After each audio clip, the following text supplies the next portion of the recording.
Hi, everybody. This is CJ. Before we start the show, I do want to take a quick moment just to acknowledge something. We recorded this episode on the 17th, which was before the news of Anton Yelchin unfortunately passing away.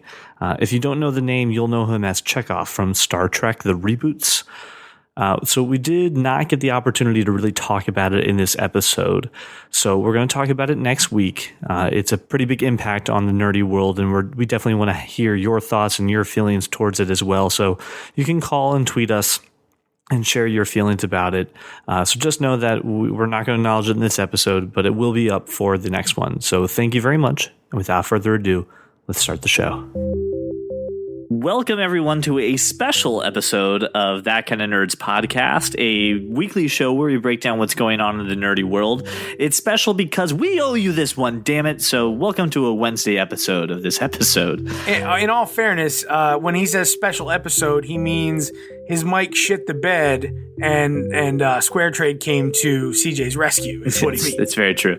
And I do have to also say an apology to Greg Hall, who is supposed to join us for this episode. He, again, because my mic shat the bed, couldn't come on to record this week. So apologize to Greg Hall. He had some great things to talk about and he wasn't able to join us. So you will be on soon, sir. You will be on soon. But I'd like to take this moment if I could. Will remember you. Go ahead. Wow. That was, let me tell you right there, we could end the episode. That was special enough. I know. 2 minutes. Special enough. Enjoy that. Well, everybody, thanks for making us your walk around the neighborhood or your drive to work. Anyway, I do want to take a quick moment to talk about the wonderful people at Loot Crate. Oh, yes, you've heard me talk about this before. This is a monthly surprise box loaded to the brims with geek and gamer gear by licensed products. So you're going to get actual things from Marvel, DC, and from real brands that you know and love. It's about $45 of goodies, probably even more, in every month's box. You have until the 19th to subscribe to that month, and then it's gone forever. So get in on Loot Crate. Just go to thatkindofnerd.com/loot. That's LOOT. Again, thatkindofnerd.com/loot to get a offer to get some money off. Who doesn't like saving money? I know you do. Be a cheap nerd. Go get an awesome Loot Crate. So this episode, we got a couple things to talk about. It's going to be a little on the nerdy side, but I kind of like that. And I want to start off with WWDC. For those of you who don't know or haven't listened to our previous WWDC episode, this is when Apple gets up on the stage and says, hey, here's what's new software-wise. And they present it all horribly. They were good this year. They got better. No, CJ, they were not. Eddie Q was the worst. Eddie Q missed. He went one click too far on the presenter and ended up launching a demo before the whole thing. And we all know the demos are prefab. We all know that. But part of the magic is that when they present it the right way, they don't look prefabricated. And you think you're seeing it in real time. It's just part of the illusion for me, and he ruined it. Craig Federighi made many improvements in his presentation. He's gotten so much better. He stole the show. Yeah. So again, listen, we're not gonna be as nerdy. We have Brian, our hey, I don't care anymore barometer here. So if we get too nerdy, he's gonna chime in. Hey, I don't care anymore. Let's move on. But listen, this is things that are going to kind of change the way that you use your iPhone, your Android, and other stuff like that. I want to talk about the biggest. I think it's good that I didn't watch it this year because I want to learn. Tell me the changes coming to my iPhone. I will tell you the coolest thing, the thing that meant the most to me, at least, the thing that got best of show was a change is coming to iMessages. So instead of going like crazy WWDC and having basically Brian go cross-eyed right in front of us and then pass out from boredom, I want to go to just a couple small highlights. And there was one thing, I think, for both of us, CJ, and then Brian, once he learns about it, what really stole the show. So the highlights, as far as I'm concerned, are small tweaks, small advancements to watchOS. Fine. Great. I'm happy with it. Everything's good. Still happy I returned my Apple Watch. Well, you're silly, and that's a stupid. That's a stupid statement. Nope. We're not. Happy. We're not going. We're not very going down happy that road. with my Pebble. But go ahead. You're an idiot. You're an idiot. The Apple TV It got dark apps. mode and it can search YouTube. No. It got a ton of exposure for developer apps. That's important. And for me, and really for any cord cutter, CJ, for you poo-pooing on any, no, not just Sling TV, single sign-on. If you're a cord cutter, you don't have that. That's not true. When you buy an Apple TV, when you buy a product, you end up having to sign in to all 37 of your apps. And all you have to do is sign in and then authenticate. So here's what Josh is talking about. If you have a cable subscription, right? Every time you go to log into HBO or to AMC, you have to go through this lengthy process to get it done. And Apple said, no, you do this one time and we're going to log you in everywhere. Everything. However, if you are a true cord cutter like myself, I don't have a cable package. So this one-step authentication doesn't apply to me. I have HBO. That's not true. It is. I have HBO Now, right? Which is CJ, every time you update Apple TV, in some cases when permissions change, you re-authenticate. You have to sign in to all of these subscription services. But you sign in with your cable subscription. No, it's not. That's how it works. No, that's not the only application for this. It's Showtime Go. It's HBO Now. It's Max. It's all of these apps. It's Hulu and Netflix and anything that requires a sign in will be a single sign-on authentication. No, that's wrong.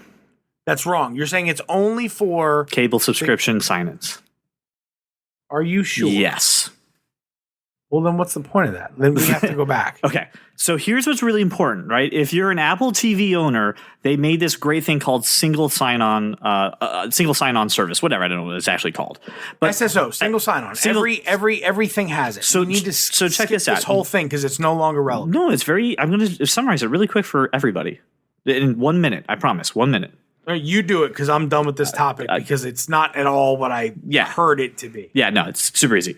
So here's the really cool thing. When you buy an Apple TV, and I've recommended that for a couple people out there, if you still have a cable subscription, instead of having to log on to each individual application with your cable company's login information, you just put in your cable login information and it says these apps are available through your cable service. So we will sign into all of these apps for you right now. So every time you want to use these or the first time you use it, you don't have to go through this lengthy sign-in process. So if you still have cable and you have an Apple TV for some of the streaming stuff, super easy to sign in now. It's a great service that they've given to people. If you're a cord cutter, not really helping you out, but for people who still have cable, it's a pretty awesome feature. So the real best in show is the next thing. There's only two other features I care about. They changed the name finally to Mac OS from OS 10. Yeah, it made sense. It was logical. I know it's small, but for me, it puts everything in order and everything makes sense together, and I like that, and that's a big deal. Yeah. For me, the biggest win outside of messages was Universal Clipboard. Yes. Thank God. This is a total game changer and not something that any other platform can provide. Right. No one else can do it. So when I think about Universal Clipboard, I think about CJ or Brian sending me something amazing and hilarious or interesting.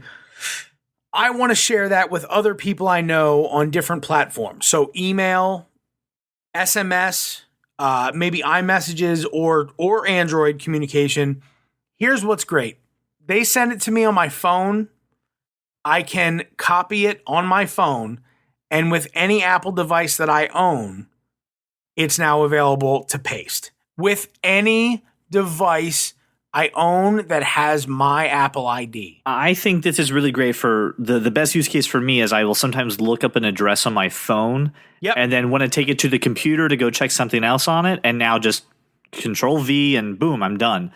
Without having to send it or email it to myself. It's right, because handoffs already allows you, if you're on Safari on your phone, you can open it right up on your MacBook, whatever. Right. That stuff is already there. This is, I got something from someone or I found something on one device, and now just by copying, I can paste it on any other device. Huge huge time saver for me. Super convenient and a feature that Android doesn't offer. Moving on, messages. Huge. CJ Freaking completely stole the show. So here's the thing: there's a lot of people using WeChat, Line, or basically WhatsApp. Here's what Apple did. They said a lot of people are using Snapchat, a lot of people are using Facebook Messenger, and a lot of people are using WeChat, especially in China. Let's just put all the stuff that people love in iMessages. Here are the really cool things. Here's my favorite thing. If you ever send a YouTube video to somebody in an iMessage, it has the link. You have to press it, then it opens up in the YouTube, and then YouTube says, hey, open up in the YouTube app, and then you finally play the video. It's like 4 steps. It's terrible. And then you have to skip an ad. Right. And now it's an inline player. So when you send somebody a link to a video, the video is right there in iMessage. You just tap it and play it. It's playing right there. Or let's say you share a wonderful article from that kind of nerd. You now actually get something with a picture of what we do. Kind of like when you share on Facebook. They're called rich links. They're built into iMessages. They're fully integrated and they're native. No tweaks, no third-party apps, none of that needed. It's brilliant. On top of that, and your thing was the links, right? And I get it. We share a ton of content, so I completely understand. I believe that iMessages is undergoing a total communication overhaul that will combine all of the best things from really any other communication app you want, integrated with already a great keyboard, already great familiarity, emojis, functionality, no crashing, no bugginess. But you get these cool features like emoji are 3 times the size. You get emoji effects, bubble effects. So if I want to say something loud, I can make the bubble loud or quiet or whatever. The one thing that I liked of that, which is a total Josh Burns move, is there's a slam. So when you want to mic drop something, you can just use this effect, and it literally shakes the other text messages to make it like you dropped it in there and you just slammed it in. It's something I know you're going to use all the time. I can only hope they can integrate haptic feedback so your phone vibrates. So that your phone also vibrates when I slam, right? So that's a big deal. There's a couple other features that I think appear small right now but could get more popular. Invisible ink for stuff that you want to be a surprise. Oh, man. That's kind of cool. I understand. That's a double-edged sword. I understand the dick pic problem that this presents. And you know what's funny? Craig Federighi, the guy who was presenting that for Apple, when they showed that, he goes, "Ooh, I don't know if I want to see this." Right, right. Because everyone knew what he was saying. A little tongue in cheek. It was good. Yeah, for sure. But it's cool. I think it's a nice feature. So it is a nice feature that no one else offers, to my knowledge, at this point. Nope. It's because it requires more than app functionality. It requires it to be cross-functional with your entire system. But here's the thing that's weird about this, and people who don't watch these videos and how to do it, they're going to think that something's wrong with their phone because it's very blurry. It looks like sand was pouring on the top of your message, and then you have to slide it away. So if you don't know what this is, you're going to be like, my phone has a virus. And you're like, no, it's just the other features that I thought that were like cool little cartoony things that were added. Handwritten messages, which is cool. I mean, it's basic, but it's cool. Yeah. I really like the tap backs. So instead of when CJ says something cool, instead of me replying ha ha ha or that's cool or emoji, I can tap back and just basically like that message in the thread, right? The same way you would on Facebook or any social media. You can tap back and like something. I find a problem with your example. CJ never says anything. When I say something cool, when Brian says something cool, I don't have to send 5 crying face emojis that I'm laughing so hard. I can just tap back. It's so funny because Josh is so right. The when you say ha ha in a text message, you really don't mean, oh my god, that's funny. You mean, I read this, I have no other reply. This is the only thing I can say. Ha ha. Right. It's ha ha. It was good. I got a chuckle. I read it, and I have acknowledged your message. And now it's just tap it twice and be like, you got it. I give you a thumbs up. Are you happy? I mean, think about the stuff you put on Facebook and you're like, oh, this message has 75 likes. Well, I get it, but that's I don't need any comments. Like if you agree and you don't have anything else to add, tap back and I know that you're on board. Now the thing that's great about this, CJ, and I think the thing that you and I have gone back and forth about quite a bit is a lot of this stuff already available to jailbroken, Cydia tweaked iPhones. Yes. Or Android devices with umpteen different communication apps. Yes. My argument has been, and will always be that there is nothing that beats native integration. Very true. This was the big winner for me. I'm a little sad we didn't see hardware, but I thought that the developers, especially having access to messages, to Siri, this is all a big step for Apple. There's two things, I'm not going to spend very much time on it, that I also want to bring up. So Messages will actually have its own app store inside of it. So people can make apps for it. So instead of buying keyboards all over the place, it's actually apps inside of iMessages. It will be natively integrated because they're just an add-in. Yeah, so basically you can use it to do dinner reservations, make plans, stuff that we talked about with Allo, similar things to do that. Take back your time, people. Yes. Take back your time. The other thing when it comes, which is great. So there's going to be a store inside your Messages. Don't know how that works. Just deal with it. It's going to be awesome. Second thing, this is really cool. They updated, and we had this debate before, right, between Apple Maps and Google Maps. And I was like, Josh, there's nothing you can say that's going to make me use iOS Maps. Wait. When I had my Apple Watch and I used iOS Maps, I still didn't. Loved it. Still didn't like it. Best thing ever. Still didn't like it. So Haptic feedback? Didn't like it. Hold on. We're not having this fight. We're having a different fight now. You ready? Then you shouldn't have brought this up. Wait, ready? I am officially going to switch away from Google Maps to Apple Maps now because of a couple things that happened. Number one, they made the design a lot easier to understand when you're driving, to actually see live traffic just like Google does. Perfect. Number two, they also now have things like add a point of interest along your route. Need gas? Get it that way, and not have to leave the app, not have to disrupt your navigation.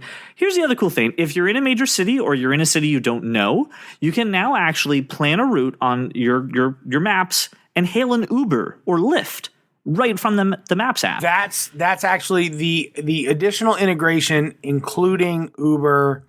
That's a big deal. That's really cool. So you can say, all right, it's this far to get here. I don't have to leave the Maps app now and go get a ride share. I can just get it right then and there. And you can also see restaurants and points of interest and reviews and book a table. So the Maps app became really popular and really great. And I'm going to officially ditch Google Maps and go for Apple Maps.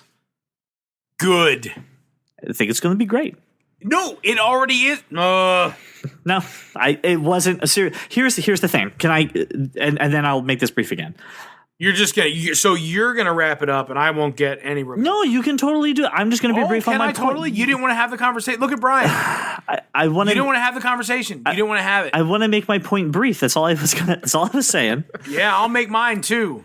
When I used Apple Maps, I couldn't see how heavy the traffic was, or if the traffic changed. Right? Are you colorblind? There was no traffic indication unless when you're in GPS mode. When you are on the route, I'm about to tell you a story. It doesn't tell you how heavy the traffic is or reroute you due to traffic, and now it does. So it took all. You're saying that previously it didn't reroute due to traffic, and now it does. That's what you're saying. That is. You're gonna stand on that. Yes, you can, and that'd be fine. Except I can disprove that with actual experience this week. Go ahead. Oh, and I shall. Please. So I drive back from New York City, North Jersey, that area frequently. The best way back into PA, you take 78. That's how you come in. That's the only way. Everyone who lives here knows that there are two main highways, 78, 22. One's great, one's shit. You don't ever take 22. Right. I stopped for lunch at this place in Easton right on the border. I'm coming back in. I want to hop on 78. And I know where I'm going. It doesn't matter. I'm in the habit of putting up a navigation system. It's just what I do. So I put in my location, home, Apple Maps, go. And obviously it's giving me directions on my watch. I can see it on the screen. It's telling me to take the hated highway. I don't want to take 22 ever. Right. It tells me to take 22. I bypass. It tells me to take 22. I ignore it. It's, and I didn't shut it down. I'm just ignoring it. So it's my British guy is going crazy telling me to take 22. I open up Google Maps and it says 78's clear. Fine. I'll go that way. I go that way. You know what it is? When I get to 78, when I get there, Apple Maps shows nothing but red. Google Maps, nothing but green. And 78 is fucking closed in front of me. And Apple Maps redirected me to 22 and showed 78 as closed. And Google Maps did not. What you described from your experience is not what they unveiled. It's not what they were talking about. So you're talking about redirecting due to traffic. So when you made your route, it already told you, hey, screw off, go on 22. I know we sound crazy, but go to 22. Right? That's how it started. And then you decided to bypass it, and Apple Maps like reroute. But by the way, still seriously take 22. So this is not that. So 5 to 10 minutes previously, when I made the route, yes, Apple Maps knew that 78 was closed. Yes, and in the moment when I jumped on Google Maps and it didn't know, and I was in a completely closed highway. Yes. So Google Maps, I get that's you. supposed to be so fantastic, that didn't know, but Apple did. Yes. So, but what you described is not what they said. So maybe I did don't care. Maybe I win.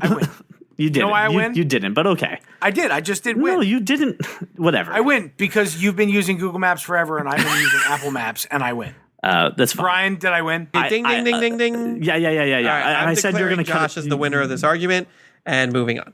So let's move on to a little bit of mobile news that is not about just Apple unveiling new stuff. Wait, mobile news? Is it news about mobile devices or news that we have to hear when we go mobile? Oh yes. No, that's not what Are we going mobile, CJ? No, we're not going mobile. Whenever I go mobile, I use Apple Maps.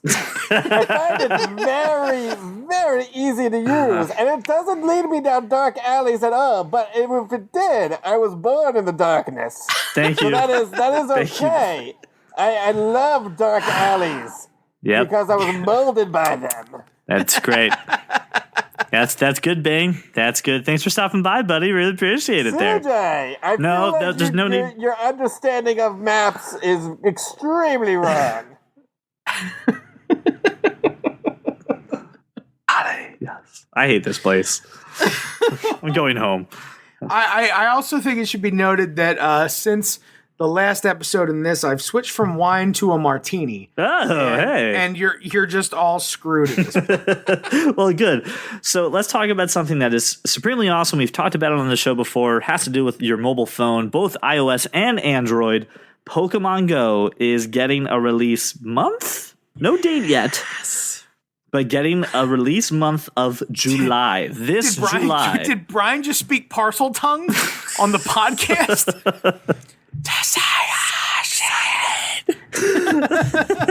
So Nintendo announced this release on their E3 live stream.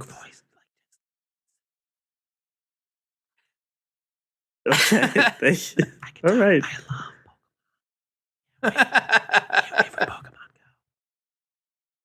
That's so creepy. This is so creepy. This is so fucked up.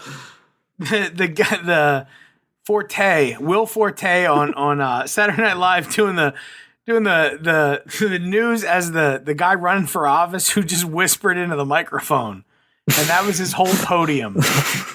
Maybe I could do the Bane. No, don't do the Bane. His Bane is whispering.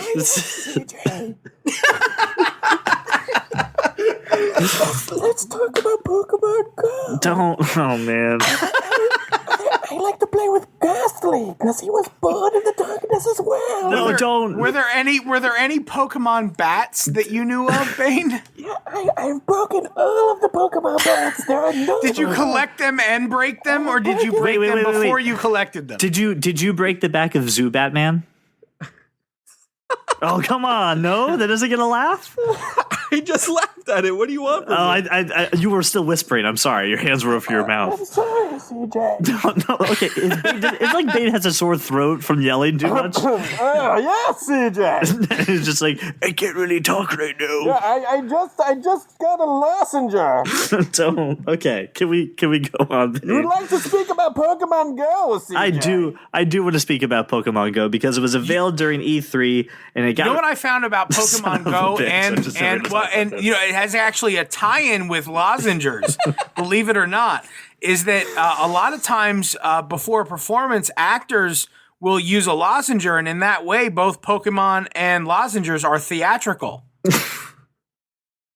There's some theatricality and or deception regarding the lozengers. Yes, Joshua. Theatricality and deception are very powerful tools for the initiated. You are And totally those lucky editing this few show. who got invited to the Pokemon beta are indeed initiated. I have broken all of the Zubats in my area. I must find more Zubats. Yeah, the name of this episode is Bane Whispers. So I'm not I'm not generally a fan of the games where like they're social games and you go play the games, but at the rate that I travel, I'm thinking I could probably be great at this Pokemon Go thing. So let me actually get to the news part of this because Bane got us totally off track. This got a release month of this July. It will be coming out for Android and iOS. There is going to be a wrist-worn wearable called the Pokemon Go Plus that lets you play your game without a smartphone. It's going to be available for $34.99, which is really not that expensive. Considering what it's going to do. However, they did say that it will not be available at launch. It's something that's going to come out later. So you don't necessarily have to have your smartphone on you to play this, which is great, especially if you are out for a run or something. You can actually do that. God damn it, Bane. There will be no more Zubats. I have broken it and caught them all. My entire Pokédex is just filled with broken Zubats. And no, I do not evolve them. That would be a waste. I'm sorry, you were saying? That's okay. Anyway, what's going to be great, they gave some more details really about, because we kind of asked, hey, if you don't live in an area, is it possible to catch all 151? And the answer is no. Not really. You're going to have to trade with people because some Pokemon are going to be exclusive to landmarks of major cities. They didn't really say continent-wise, so, I mean, you may... Landmarks of major cities. I'm just thinking, can I turn my profession in all the traveling I do into monetary value? Can I get myself a golden Canadian Star Wars coin? Star Trek. Star Trek coin. Second time you've done that. Second time you've done that. It just shows how insignificant Star Trek is. Can I sell these, Brian? Can I sell this stuff? I mean, I is would black imagine, market selling. Think about it this way. Like when I think about it, like listen, again, if you just say, hey, give me PayPal and give me X amount of dollars, I'll trade you this. It's going to be a thing on exactly right. I mean, yeah. It's going to be a thing on Craigslist. Come meet me and I will trade you this Pokemon, but give me money first. Yeah, I mean, because the app's not going to let you do it. There are also the app's not going to let you do it. But I mean, there are people who do this with all sorts of games, like just WoW, like people who will sell their level 99 character for a crap ton of money. I'm sure you can find a way to monetize this. But that's not. But the if point they of the find story, out, they'll Josh. kick you off. I'm a night elf mohawk, by the way, so everyone knows. Thanks, Mr. Me T. and Mr. T. That's just the two of us. So listen, night elf mohawk. We've talked about this game a lot. It looks really great. The fact it's going to come out next month, which means you can be the very best that no one ever was. Catch them all and earn some badges. I cannot wait to play with you, the fans, and play you three. Two. I'm sorry. I thought Craig was still here for a moment. To play you two on it too and see who can be the best. Obviously, Josh is going to have the most impressive Pokedex just to the fact that he travels a whole lot. So anyway, I thought it was really great. I will give you all of my Zubats for just like one Cubone. I have just want to. All I heard CJ say was that I have a larger Pokedex than both of you. So this is also a really cool topic. And again, my apologies to Greg Hall because he really wanted to talk about this. But I don't know if you guys have this problem. And Brian, I know you may with the cats. I hate it when people watch something without me on Netflix or YouTube. But Brian doesn't have problems with cats. Why doesn't he have any problems with cats? Because the ratio of cats to males is so low. That's so right. There couldn't be any problems with cats anywhere near his palatial estate. You're absolutely right. And I know that because I had to Uber from one side to the other last week. Which you can now do with your Apple Maps. That's true. So this is cool. Basically, relationships take trust, and they also take the ability to have a little bit of self-control. And streaming without your significant other is such a problem that a company in Europe, this is so cool, they made these smart rings, right, that link up to an app on your phone, and you cannot watch Netflix, Hulu, Amazon Prime, HBO without having the rings in the same location via NFC, so they have to be really close together to unlock the streaming services. So no more watching without you, no more pretending like you just saw something for the first time. You can keep everyone in check with streaming. I thought this was awesome. I think what's cool about it is that it's not just a notification system. If your partner is watching something without you, you get notified. It's not that. It's that based on your settings using this app, I'm assuming, CJ, in conjunction with your streaming device, streaming device, that utilizing these things together means that your significant other can't even start it up. So not like you'll get notified, like, hey, by the way, Laura's being a complete asshole and watching something without you. And I say that, but it's never that way. It's always me skipping ahead. Right. Laura would not only be, let's say, vindicated for all the times I've done it, but also supremely happy that I am miserable that I can't move on in a series before she can. So I think this is great. Just to be clear, too, this doesn't completely stop the app from working. It's the shows in the app. So I was going to say, can you actually be like, okay, I don't want my...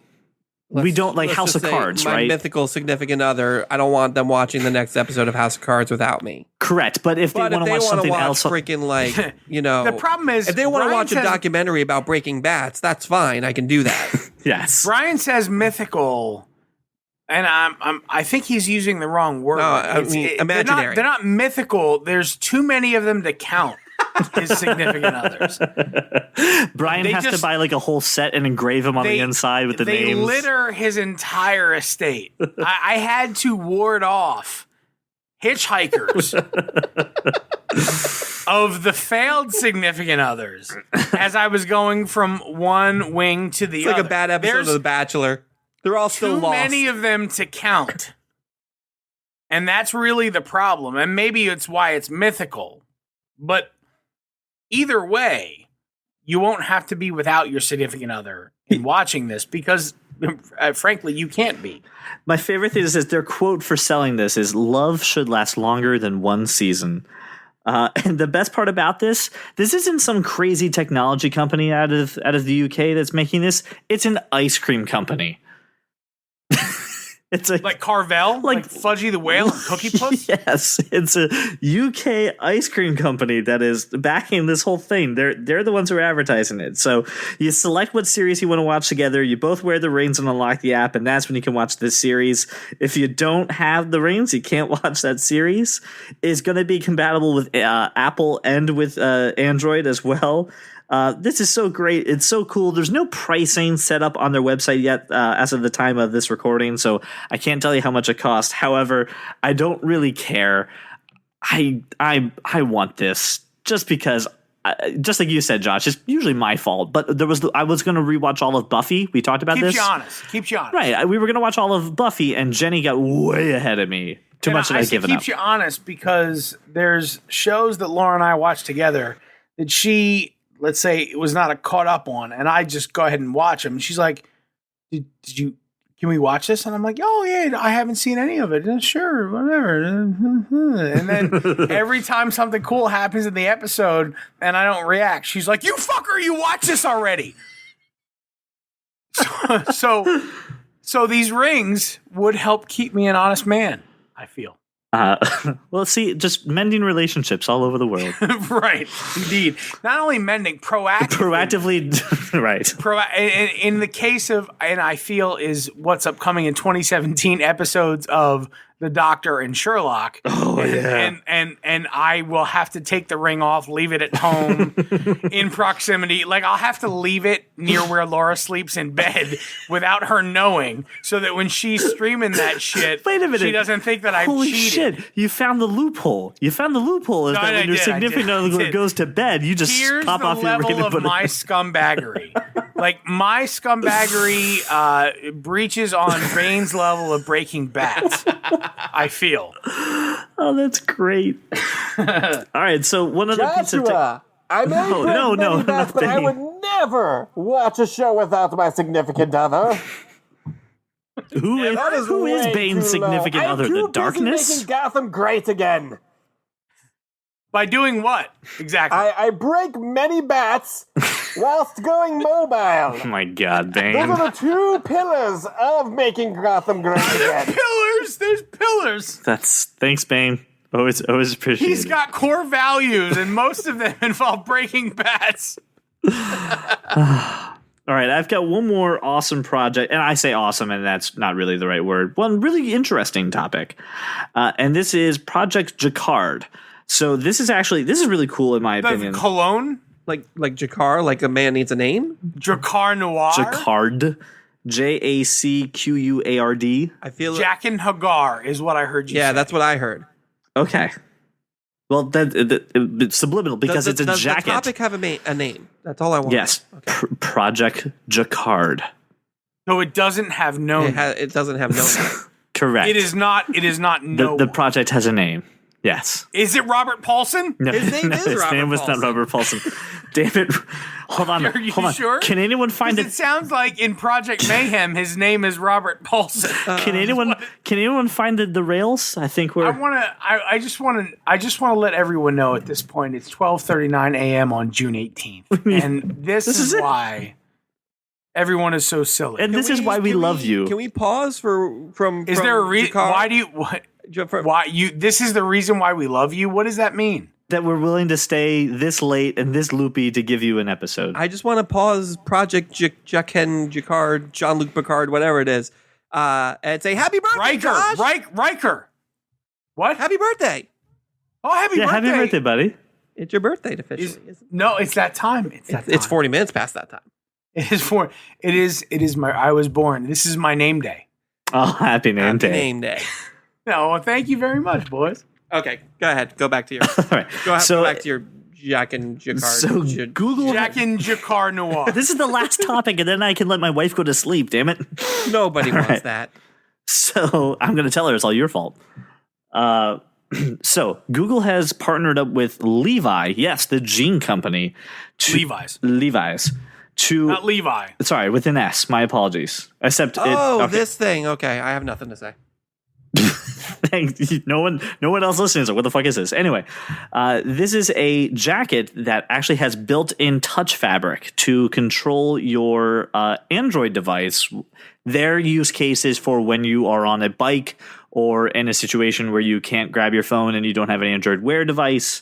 That is kind of built into the fabric, and it's going to start leading into smart clothing, which it's actually been teased around for a little bit, but it's going to have integration with Spotify, Google Maps, the Google Assistant, and a couple other key features that Android users use all the time to kind of take the phone away from you for a minute and kind of just use the jacket so it can kind of do it a little discreetly. So you can answer calls, reject calls, you can get better directions, change a music track, all without having to dig through your phone or fumble with a Bluetooth device. You know what my jeans do? Hold your phone? No. Actually, in specific situations, they glow when there's specifically orcs or goblins anywhere near me. This is the most ridiculous fucking thing I've ever heard in my entire life. My jeans glow when there's orcs or goblins around, just like this bullshit you're talking about right now. Thank you, Josh. You know what's funny? They actually said, I shit you not, we're not making smart pants, everybody. No, false. That's you're so making funny. Smart pants. I just thought it was so funny that's where you went. Glow. They glow blue. They in the presence of orcs or goblins. They explicitly said with this technology, we are not making smart pants. Smart pants. But here's what's cool. Listen, smart clothing is going to happen at some point. I don't know what the hell it's going to look. It will. No, it's not. It will. It's not. It will. In Japan. I didn't say everywhere. I just said it will happen. Hello Kitty gear. No. So anyway, they're actually open sourcing this project to make this fabric available for other people as well. But listen, it's just a way that technology is evolving. We talked about rings that you wear to watch Netflix. I don't find a use case for this. I'm not a bike messenger. The evolution is clear, and because it's specifically Android sourced, we'll know that it will never work functionally. Well, no, this will just get. Then we'll all be happy with my pants glowing blue when this will just get canceled like Google Glass. It's going to go nowhere. This is ridiculous. But it's just, again, Google. Listen, I had to give Google the opportunity to tell something ridiculous. I'm all about you being magnanimous and diplomatic on the topics and the whatnots, but you have to know that I'm going to talk about my pants glowing blue every time that orcs or goblins are near.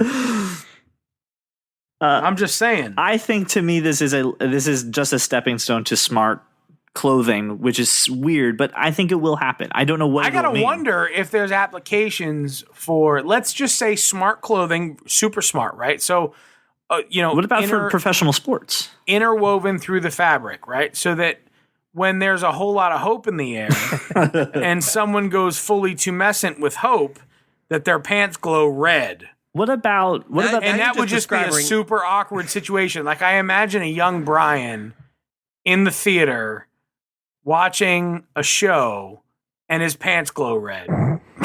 Let me ask. You're just describing mood pants now. Oh my God, mood pants. CJ's talking about mood pants. I can't. Well, let me ask you a question. This just popped into my head, and tell me if this is ludicrous. But you know how it's ludicrous. Okay, great. It's most likely ludicrous. You know how quarterbacks right now have the wristband that has the playbook on it, so they can look at what plays are going on. They have the helmet in there. When the wristband goes blue, they know somebody's about to sack them. They go, holy shit. They go completely rigid, and they end up doing more damage than they would had their body been completely limp. That's not where I was. Your idea is faulty. It's not where I was going. Veto. Ludicrous. Brian, what was the safe word? Gumdrops? Gumdrops. What's the safe word? What do I need to say here? Pineapple. All right. Well, listen, that wraps up this week's episode. Our special Wednesday drop. I hope it was loony enough. Are you sure this wraps it up? Do you have something better to talk about? I have nothing more to contribute. This was just an exercise in ridiculousness as far as I know. And that's why we did it, because you deserve some wacky stuff since we left you with one episode in your hole in your heart. High and dry. I will tell you, I think the biggest takeaway, though, this week was the smart rings. I really think this is a really cool piece of technology that I'll probably invest in just to see what goes on with it. Yeah, WWDC, take a side seat. I think having a smart rings for streaming, coolest thing ever. I think the fact that you completely skipped over the way that everyone is going to be able to interact socially just via text messaging in favor of rings that don't allow you to watch shit you want to watch when you're away from your significant other. Well, I spend 40-50% of my life away from Laura, and I can't watch the shit I want to watch. Fuck you, CJ. It's really just for you. I just do it for you. It's just mean-spirited is what it is. Well, everybody, I want to thank you so much for making us your walk around the neighborhood or your drive to work. And I want to ask a favor of you. I want you to help this show be awesome. So please go to iTunes, go to Google Play, and give us a rating. A nice 5 stars is perfect, and share it with your friends. Tell us what we're doing so great that other people should be listening to the show and help get the word out. You can also get to us at Twitter, @ThatKindOfNerd. Go to Facebook and just search That Kind of Nerd. We're going to show up there. You can also have your voice on the show. Tell us what you think about some of the topics that we've been talking about, or if there's something that we need to discuss. Call us at 484-373-4119. And remember, please help support the show. Go to thatkindofnerd.com/loot, LOOT, and get your own promo code for Loot Crate. Go, save money, get awesome nerdy stuff every month. So thank you so much for listening, and thank you, Josh and Brian, for sticking around a little later in that. And again, happy birthday, Josh. Happy birthday. Thanks for listening, guys. We will see you next week. Just one episode next week, but we look forward to talking to you.